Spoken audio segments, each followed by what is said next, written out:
ఓం శ్రీ అరుణాచలేశ్వరాయ నమః. నిన్నటి పారాయణంలో మనం నరసింహమ్మ గారు అరసవల్లిలో పడుకుని ఉండగా దేవాలయంలో ఆవిడకి ఒక బంగారు పాయస పాత్రను ఒక స్త్రీ వచ్చి ఇచ్చి అంతర్ధానమైపోయినట్టుగా కల వచ్చిందని, ఆవిడ నిద్ర లేచిన తర్వాత ఆ కళని నరసింహశాస్త్రి గారికి తిరిగి వచ్చి విచారణ చేస్తే ఆమె తన స్వప్న వృత్తాంతాన్ని చెప్పింది. ఆయన స్వప్నశాస్త్రం కూడా తెలిసి ఉన్నవాడు. సాధారణంగా ఇలాంటి కల వస్తే ఆమె గర్భిణీ అవుతుంది. గర్భచిహ్నాలు కనబడితే నీ కడుపున పుట్టబోయే పిల్లవాడు దైవాంశ సంభూతుడవుతాడు. నీకు కనబడిన స్వరూపాన్ని హిరణ్మయి అని పిలుస్తారు. ఆ హిరణ్మయీ స్వరూపం సూర్యనారాయణమూర్తి తేజోమండలంలో నుంచి వచ్చిన అగ్నిస్వరూపం. అది కలశం నీ చేతిలో ఉంచింది అంటే నీ కడుపున చాలా గొప్ప పిల్లవాడు జన్మిస్తాడు. నాకెప్పటి నుంచో ఒక కోరిక ఉంది. ఆ కోరిక తీర్చవలసిన కొడుకునిమ్మని నేను గణపతిని ప్రార్థిస్తున్నాను. అలాంటి కొడుకునిస్తాడేమో అన్నాడు. ఏమిటి ఆయన ప్రార్థన? అప్పటికి భారతదేశానికి స్వాతంత్రం రాలేదు. ఇతర విశ్వాసాల వాళ్ళు సనాతన ధర్మాన్ని ఏమీ తెలియకపోయినా నిష్కారణ విమర్శ చేసి భారతదేశపు సంస్కృతి సంప్రదాయాలను పాడు చేస్తున్నారు. నరసింహశాస్త్రి గారు ఇప్పుడు బ్రతుకుంటే రోజు గుండెలు బాదుకునేవారేమో. ఆయన బెంగ పెట్టుకుని పరమేశ్వరుని ప్రార్థన చేశాడు. ఏమని? విశేషమైన వాగ్ధాటి కలిగినవాడు, గొప్ప ఆసు కవితాధార కలిగినవాడు, సరస్వతీ కటాక్షం ఉన్నవాడు, ధైర్యంగా సభలో నిలబడి సనాతన ధర్మ వైభవాన్ని చాటి చెప్పగలిగినవాడు, అటువంటి పిల్లవాడు నాకు కావాలి అని.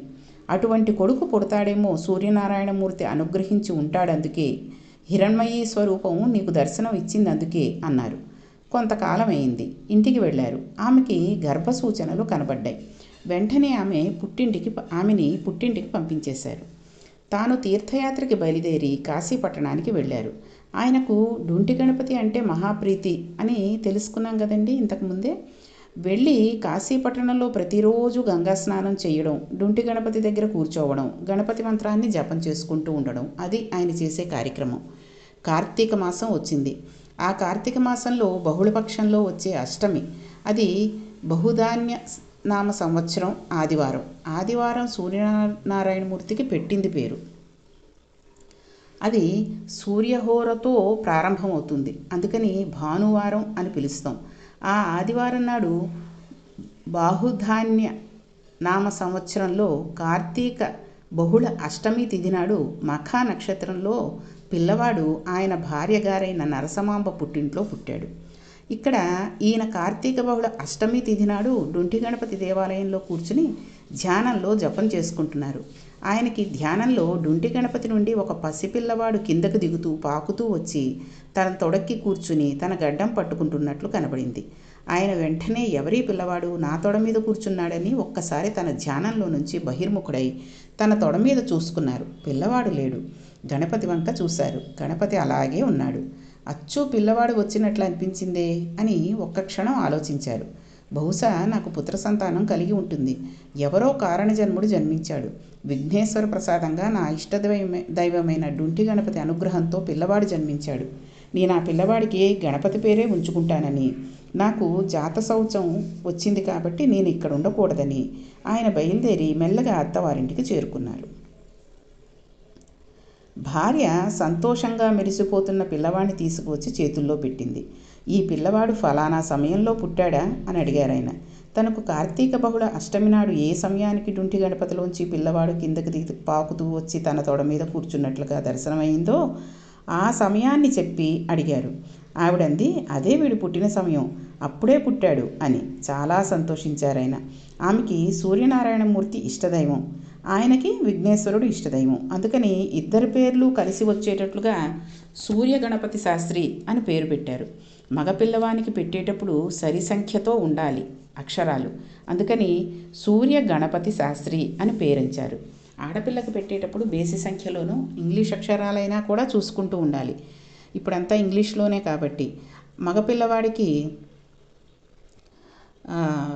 సరి సంఖ్యలోనూ ఉండేటట్టుగా పేర్లు పెట్టాలి. చక్కటి పేర్లు దేవుడి పేర్లతో కలిపి పెట్టేవారు పూర్వం. ఇప్పుడైతే ఆ పేర్లు పలకడానికి వాళ్ళకి కొంత వయసు వచ్చేంత వరకు కూడా వాళ్ళ పేరేంటో వాళ్ళ స్పెల్లింగ్లు ఏమిటో కూడా తెలియనట్టుగా అయిపోతున్నాయి. కాబట్టి పేర్లు ఎంచుకునేటప్పుడు చక్కటి పేర్లు ఎంచుకొని పెట్టుకుంటూ ఉంటే బాగుంటుంది. శాస్త్రి అంటే శాస్త్రం ఎరిగినవాడు, శాస్త్రం ఎరిగినవాడిని శాస్త్రి గారు అని పిలుస్తారు. ఆయన శాస్త్రపారంగతుడు కావాలని పాపం తండ్రి గారి కోరిక, అందుకని సూర్య గణపతి శాస్త్రి అని పేరుంచారు. కానీ ఈ పిల్లవాడు కొంచెం పెరిగి పెద్దవాడవుతున్నప్పుడు ఆయన పేరు ఎక్కడ చెప్పుకున్నా వాసిష్ఠ గణపతి అని చెప్పేవారు. అందుకే సూర్య గణపతి శాస్త్రి అన్న పేరు మనకెక్కడా కావ్యకంఠ గణపతి ముని పేరులో కనబడదు. వాసిష్ఠ గణపతి అంటారు. అది ఋషి సంప్రదాయం. ఋషి సంప్రదాయాన్ని తీసుకుని గణపతి ముని ఏం చేశారంటే, ఆయన గోత్రం త్రయార్షేయం, కౌండిన్య, మైత్రావరుణ, వాసిష్ఠ, త్రయారిషేయ, ప్రవరాన్విత అని, అందులో ఋషి సంప్రదాయంలో ఆ గోత్రంలో ఉన్న ఋషులలో చిట్ట చివరి ఋషిని తీసుకుని ఆ ఋషి పేరుని ఇంటి పేరుగా ఉంచుకున్నారు. అది ఋషి సాంప్రదాయం అంటారు. అదేం దోషం కాదు. కాబట్టి వాసిష్ఠ గణపతి అని వచ్చింది. అంటే అసలు నిజానికి తల్లిదండ్రులు పెట్టిన పేరుని ఎట్టి పరిస్థితుల్లోనూ మార్చుకోకూడదు. కొంతమందిలో పెళ్ళైనప్పుడు పేరు మార్చుకోవాలి, పిల్లాడికి సంబంధించినట్టు పేరుతోటి పిల్ల పేరు కూడా మార్చేస్తే సరిపోతుంది, జాతకాలు కుదిరినట్టే అని కొంతమంది పెళ్ళి అయిన తర్వాత పేర్లు మారుస్తూ ఉంటారు. అది కూడా తప్పు. ఎందుకంటే అప్పుడు మళ్ళీ మనం బారసాల చేసినట్టుగా చేసి ఆ పిల్లల పేర్లు వాళ్ళ పేర్లు మార్చాలి. అంతేగాని ఏదో ఒక దాంట్లో రాసేసుకుని ఆ పేరే ఇంకిప్పటి నుంచి నాకు అన్నది తప్పు. కాబట్టి ఈయన ఋషి సాంప్రదాయాన్ని బట్టి తన పేరును మార్చుకుని వాసిష్ఠ గణపతి అని పెట్టుకున్నారు. తండ్రి తనకి డుంటి గణపతి మీద ఉన్న భక్తి చేత కొడుకుని ఎప్పుడూ కూడా గణపతి గణపతి అని పిలిచేవారు. ఎప్పుడూ గణపతి అని పిలవడమే తప్ప సూర్య అని ఆయన్ని పిలిచింది లేదు. అందుకని ఆయన పేరులో లౌకిక నామంలో ఉన్న సూర్య ఉన్నా ఆ సూర్య శబ్దం మరుగున పడిపోయింది. సూర్యుడు మనుగున పడి గణపతి ప్రకాశించాడు. అంటే వాసిష్ఠ గణపతి అయ్యాడు. ఆయన ముని, ఎప్పుడూ తపస్సు మీద ఆయనకున్నంత ఇష్టం ఇంకా దేని మీద ఉండదు. ఏదైనా క్షేత్రానికి వెడితే ఒక పాడుపడిపోయిన దేవాలయం చీకటిగా ఉండి డొంకలతో ఉన్నది చూసుకుని అందులో తపస్సు చేసేవారు. అంత తపప్రీతి కలిగిన వారు కాబట్టి, మననశీలి కాబట్టి ముని అని పేరు వచ్చింది. అందుకని గణపతి ముని అన్న పేరు వచ్చింది ఆయనకి. ఇవన్నీ పక్కకు వెళ్ళిపోయి ఒక కొత్త పేరు వచ్చింది ఆయనకి, నాయనా అని భగవాన్ రమణులు పెట్టారు ఆయనకి. ఆయన పేరేమిటో కూడా కనుక్కోకుండా భగవాన్ రమణులు ఆయన్ని నాయనా అని నోరు విప్పి ఆయనతో మొట్టమొదటిసారి మాట్లాడారు. తన జీవితంలో ఆయన నోరు విప్పి మాట్లాడినప్పుడు మొట్టమొదటిగా నాయనా అని పిలిచారు కాబట్టి ఆయనకి నాయన అన్న పేరు ఉండిపోయింది. ఈ పిల్లవాడు ఇంత గొప్పవాడవుతాడని తల్లిదండ్రులు కలలు కన్నారు. కానీ ఆ పిల్లవాడు పరమ మౌనంగా ఉండేవాడు. ఎవరితోనూ ఆడుకునేవాడు కాదు. ఏమీ ప్రతిస్పందన ఉండేది కాదు. ఒక్క విషయం వంటబట్టేది కాదు. తండ్రి తల్లి దిగులు పెట్టేసుకున్నారు. ఊళ్ళో వాళ్ళు బంధుజనం అందరూ కూడా హేళన చేయడం మొదలుపెట్టారు. ఈవిడ సూర్యోపాసన చేసింది, హిరణ్మయీ శక్తి కనబడిందన్నారు. ఆయనకి డుండి గణపతిలో నుంచి పిల్లవాడు వచ్చి తొడ మీద కూర్చున్నట్లు కనబడిందన్నారు. వీడు చూస్తే ఇంత బలహీనుడు, అనారోగ్యం, మూర్ఛ, ప్లీహవ్యాధి, ఇన్ని వ్యాధులతో కూడుకుని ఏమీ మాట్లాడకుండా జడుడిలా ఉన్న పిల్లవాడు పుట్టాడని అందరూ నవ్వుతున్నారు. పిల్లవాడికి 6వ ఏడు వచ్చింది. తండ్రి ఆయుర్వేద శాస్త్రంలో ప్రకాండుడు. ఆయన ఆలోచించారు, కడుపున పుట్టిన కొడుకు కదా అని ఆయన ఆ చికిత్స చేయలేకపోయారు అంతకాలం కూడా. ఇక ఆలోచించి ఆయుర్వేద శాస్త్రంలో చెప్పబడింది కాబట్టి నేను ఈ చికిత్స చేస్తాను పిల్లవాడికని అగ్ని సంబంధమైన చికిత్స ఒకటి చేశాడు. కొన్ని మనం ఈ పురాణాలలో చదువుతూ ఉంటాం, కానీ అది రాయాలన్నా కూడా చాలామంది భయపడుతూ ఉంటారు. ప్రవచనాలలో చెప్పాలన్నా కూడా చాలామంది భయపడుతూ ఉంటారు. ఎందుకంటే ఇలాంటివి చేశారు అని అంటే తెలిసి తెలియక ఎవరెక్కడ చేసేస్తారో అన్న భయం ఉంటుంది వాళ్ళకి. అందుకని అది వివరంగా చెప్పడానికి అంత మంచిది కాదు. కాబట్టి ఆయన పిల్లవాడికి అగ్ని సంబంధమైన చికిత్స ఒకటి చేశారు. అది చేయగానే పెద్ద ప్రవాహానికి అడ్డు తీసేసినట్లుగా వచ్చింది. ఆయనలో నుంచి శక్తి వచ్చేసి విశేషంగా మాట్లాడడం మొదలుపెట్టాడు. అపారమైన కవితాధార. చాలా చిన్న వయసులో 7-8 సంవత్సరాలు వచ్చేటప్పటికి సంస్కృత భాష కరతలామాలకమైంది. ఆయన 10వ ఏటనే పాండవధార్త రాష్ట్ర సంభవం అనబడే అద్భుతమైన గ్రంథాన్ని రచించారు. ఆ పిల్లవాడన్ని మంత్రాలు తండ్రి దగ్గర ఉపదేశం పొందాడు.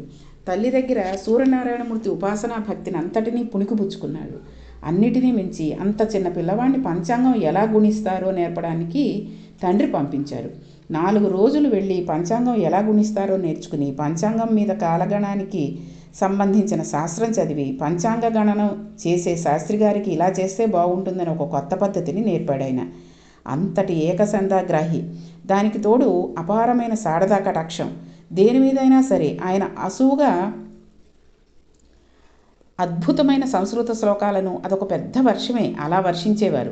అంత ఆసువుగా అద్భుతమైన సంస్కృత శ్లోకాలని చెప్పడం కూడా ఆయనకు వచ్చేసింది. దానికి తోడు జ్యోతిష్య శాస్త్రంలో ప్రకాండుడు. అంత గొప్ప శక్తిని పొందారు. ఆయనకి ఒక చెల్లెలు అన్నపూర్ణ, ఒక తమ్ముడు శివరామశాస్త్రి పుట్టారు.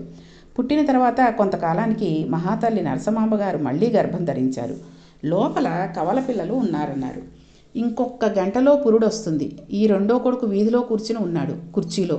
ఇంకా చిన్నపిల్లవాడు. ఆవిడెందుకో వచ్చి ఆ కొడుకుని అడిగారు, నాయన, ఇంకొక గంటలో పురుడు వచ్చే స్త్రీకి పుట్టే పిల్లలు ఆమె ఎలా ఉంటారు అని. ఆయన దగ్గర పుస్తకం అవి ఏమీ లేవు. ఆయన కూర్చుని ఉన్నారిలా. ఆయన అన్నాడు, ఆవిడ బతకదమ్మా, ఆవిడ పిల్లలు కూడా చచ్చిపోతారని. అది పినతండ్రి గారు విన్నారు. ఒరేయ్, వీడిలా చెప్పాడు. సొంత తల్లి అడిగింది. వీడు అమ్మకి పురిటి సమయాసనమైందని తెలిసే చెప్పాడా, తెలియక చెప్పాడా? వీడి చేతిలో పంచాంగం లేదు. వీడేమీ గణన చేయలేదు. ఎలా చెప్పాడు? ఒక్క గంటలోదు కానీ పురుడొస్తే తల్లి పిల్లలు కూడా చనిపోతారని. ఏదో పిల్లాడు, పెద్దదానికి పట్టించుకోవలసిన విషయం ఏముందని ఆయన అంత పెద్దగా పట్టించుకోకుండా వదిలేశాడు. ఆయన ఒక్కడే విన్నాడా మాట. ఆవిడ వెనక్కి తిరిగి వెళ్ళిపోతూ గొణుక్కుంది. పోనీలే నాయన, నేను పిల్లలు అలాగే చచ్చిపోతే నోటి మాట అంత శక్తివంతమైన మహాపురుషుడి తల్లినై ఉంటాను కదా అంటూ వెళ్ళింది. ఖచ్చితంగా గంట తర్వాత పురుడొచ్చింది. ఆవిడ, 2 పిల్లలు చనిపోయారు. చనిపోగానే ఆ పనితండ్రి గారు ఈ వార్త అందరికీ చెప్పాడు. వీడు పంచాంగం చేత్తో పుచ్చుకోకుండా కన్నతల్లి వచ్చి అడిగితే గంట తర్వాత పురుడొస్తే తల్లి పిల్లలు ఉండరమ్మా అన్నారు. పంచాంగం లేకుండా చెప్పాడు. వీడి మాట నిజమైంది. కాబట్టి వీడు సత్యవాక్ ధురంధరుడు. వీడి నోటి వెంట ఏదైనా మాట వచ్చిందా అయిపోతుంది. కాబట్టి వీడితో చాలా జాగ్రత్తగా ఉండాలి. వీడి నోటి వెంట చెడు మాట వచ్చినా ప్రమాదమేనని ఊరు వాడ బంధుజనాలు ఏమి పిలిచేవారంటే మాట చేతి తల్లిని చంపుకున్న దుర్మార్గుడని పిలిచేవారు. ఆయన దానివల్ల 3 నెలలు మాట్లాడడం మానేశారు. చూసారండి, నిజం చెప్తే కూడా లోకం ఎలా అంటూ ఉంటుందో. తండ్రి గారు క్షేత్ర పర్యటనల గురించి, ఇతర విషయాల గురించి, భక్తి గురించి అదే పనిగా మాట్లాడుతూ ఉండేవారు. మాట్లాడతాడేమో పిల్లవాడు, ఏదో రకంగా చూద్దామని ఈయన మాట్లాడుతూ ఉండేవారు. ఎట్టకేలకి 3 నెలల తర్వాత ఆయన మళ్ళీ మాట్లాడటం మొదలుపెట్టారు. ఆయనది విశేషమైన సరస్వతీ కటాక్షం. గణపతి అంశచేత జన్మించిన మహానుభావుడు.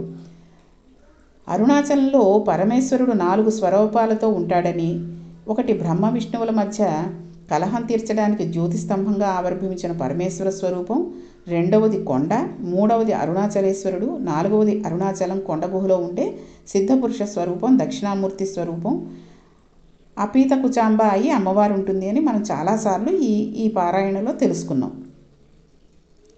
ఆ పార్వతీ పరమేశ్వరుల కుమారుడు సుబ్రహ్మణ్య స్వరూపంగా రమణ మహర్షి వచ్చారు. గణపతి అంశలో కావ్యకంఠ గణపతి ముని వచ్చారు. వీళ్ళిద్దరూ అక్కడే కలుసుకోవాలి, అరుణాచల క్షేత్రంలోనే కలుసుకోవాలి. వీళ్ళిద్దరూ కలుసుకున్న కాలం స్వర్ణయుగం. ఎందుకంటే పార్వతీ పరమేశ్వరులు 2 కుమారులతో కలిసి కనబడిన క్షేత్రం ఆ క్షేత్రం. కాబట్టి ఆ పిల్లవాడికి చిన్నతనం నుంచి అపారమైన కవితాధార. తల్లిగారు వెళ్ళిపోయారు. ఇక తండ్రి గారికి మా పిల్లనిస్తామనేవారు కొందరు. ఆయన పాండితీ ప్రకర్ష, ఆయన సత్యవాక్ దురంధరత, దానికి తోడు ఆయన మంత్రోపాసన శక్తి, ఆయన శాస్త్రాలయందరి ప్రవేశము చూసి ఎంతమందో పిల్లనిస్తామని వెంటబడ్డారు. ఆఖరికి చూసి కుర్రవారన్నారు సభలో. కుర్రవారి పిల్లనిచ్చి చేశారు. ఆమె పేరు విశాలాక్షి, బహు గడసరి. ఆమె భర్తకి తగిన ఇల్లాలు, మహాపతివ్రత. ఆయన్ని అనుగమించేది ప్రతి విషయంలో కూడా. కానీ గడుసుతనంలో భర్త ఎంత గడుసుడో, భర్త ఎంత సరస్వతీ కటాక్షం ఉన్నవాడో ఆమె కూడా అంత గడుసరి. ఆమె వ్యక్తురాలైనప్పుడు కాపురానికి పంపించి ముహూర్త నిర్ణయం చేసి మామగారే స్వయంగా కోడలికి ఉపదేశం చేశారు గణపతి మంత్రం, పరదేవతా మంత్రం. ఆమెను ఒకసారి మామగారు, నీకు గణపతి మంత్రం ఎక్కువ ఇష్టమా, ఉపాసన చేసేటప్పుడు పరదేవతా మంత్రం ఎక్కువ ఇష్టమా అని అడిగారు. తండ్రి కొడుకు అన్నం తింటున్నారు, కోడలు వడ్డిస్తోంది. ఆయన చమత్కారానికి అడిగారు, ఎందుకని గణపతి మంత్రం ఎక్కువ ఇష్టమండి? అందనుకోండి. ఆమె భర్తే కదా గణపతి, కావ్యకంఠ గణపతి ముని. పరదేవతా మంత్రం ఇష్టం అందింది అనుకోండి, మరి భర్తకు సంబంధించింది అంత ఇష్టం లేదనే కదా. ఏమంటుందో చూద్దాం. ఆయన నవ్వి అడిగారు. ఆవిడ ఎంత చమత్కారంటే, బాహ్యంలో గణపతిని ప్రత్యక్షంగా సేవిస్తూ అంతరంలో పరదేవతా ఉపాసన చేస్తూ ఉంటానంది. అమ్మో, చాలా గడిసిరి కోడలే వచ్చిందని నరసింహశాస్త్రి గారు చాలా పొంగిపోయారు. 3 ఏళ్ళు తేడా ఇద్దరికి. పెళ్ళి అవగానే కాళిదాసు రచించిన మేఘ సందేశం ఎంత ప్రౌఢంగా ఉంటుందో, అలా భృంగదూతం అని చెప్పి ఒక కావ్యాన్ని రచించి భార్య పేరు మీద తన గురువుగారికి చూపిస్తే తెల్లబోయారు గురువుగారు. ఇంత అద్భుతమైన పాండిత్యం ఇంత చిన్న వయసులో, ఇంకా సంసారమే మొదలుపెట్టలేదు, భార్య మీద ఇంత గొప్ప కవిత్వం ఎలా చెప్పావురా నువ్వు అని అన్నారు. అంతటి మహాపండితులు కూడా అంత పొగిడారనమాట. ఆయన యాత్రకు బయలుదేరి వెళ్ళారు ఒకప్పుడు. పరమేశ్వరుడు ఎవరిని ఎందుకు పుట్టించాడో ఆ కార్యక్రమానికి తగిన ప్రేరణ చిన్నతనంలో ప్రారంభమవుతుంది. ఏదో ఒక కారణానికి, అందున మహాపురుష జననం జరిగినప్పుడు వారు ఎందుకు పుట్టారో పరమేశ్వరుడికి తెలుస్తుంది కదండి. ఆయన అటువైపు వెళ్ళిపోవడానికి కావలసిన లక్షణాలు పుట్టుకతోట వచ్చేస్తాయి. అవే పునాదిగా ఆ వ్యక్తి అటువైపు చేరిపోతాడు. ఆయనకి తీర్థయాత్ర, తపస్సు, భగవద్ దర్శనం అంటే చాలా ఇష్టం. ఆయన బయలుదేరి కాశీపట్టణానికి వెళ్ళారు. కాశీపట్టణంలో మేనమావ గారింట్లో ఉన్నారు. ఆయన అక్కడ ఉన్నప్పుడే ఒక విచిత్ర సంఘటన జరిగింది. ఆ విచిత్ర సంఘటన ఏమిటి, దానివల్ల ఈయనకి ఏం జరిగింది, ఆ విచిత్ర సంఘటన వల్ల గణపతి మునికి అనే విషయాలన్నీ కూడా రేపటి పారాయణంలో తెలుసుకుందాం. అరుణాచల శివ అరుణాచల శివ అరుణాచల శివ అరుణ శివ అరుణాచల శివ అరుణాచల శివ అరుణాచల శివ అరుణ శివ. ఓం శ్రీ అరుణాచలేశ్వరాయ నమః.